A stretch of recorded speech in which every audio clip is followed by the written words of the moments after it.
kitu kitakuwa sawa, kwa sababu sasa hivi namshukuru Mwenyezi Mungu kuna hela ambazo naingiza kupitia music. Yeah. Bana, katika kitu pekee ambacho natamani kufahamu kutoka kwako. Unajua bana, nimesikiliza ngoma na pona. Ulikuwa unaumwa nini? Ni mtoto gani ambaye alikufanya uumwe? Hapo sasa. Nilipona kwa kweli baada ya kukutana na mwanamke ambaye nampenda na yeye ananipenda. Okay. Yeah. Kwa hiyo nilijihisi nimepona. Unajua kwenye mahusiano tunapitia vitu vingi sana. Kuna maumivu makubwa sana, yeah.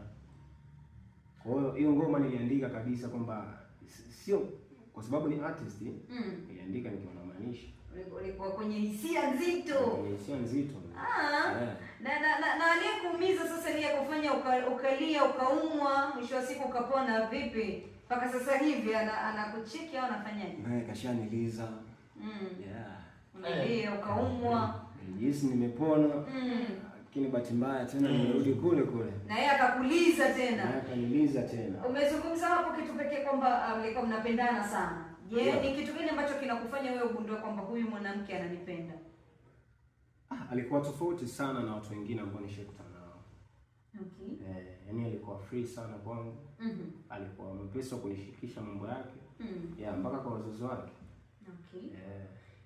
Hivi mfano, yani mfano mimi nimejitoa na nasema sasa leo bana mimi nataka niwe mshikaji wa Kano, yani niwe nani? Girlfriend, unaelewa? Ni vitu gani ambavyo ni mfano, lakini mbona mnacheka? Haiwezi kuwa jamani, ni mfano. Yes. Kwamba nataka kuwa girlfriend wa Kano. Ni vitu gani lazima niwe navyo ili nidate na wewe? Cha kwanza upende music. Okay. Yaani upende muziki na upende zaidi muziki wangu. Yeah. Yaani mda watu ukija kwenye fresh inabidi maana yake ukute nyimbo zako 80%. Mpaka hata mimi. Ila tunasema kwamba usupport kitu ambacho mwenzako anakipenda. Yeah. Anakifanya. Okay.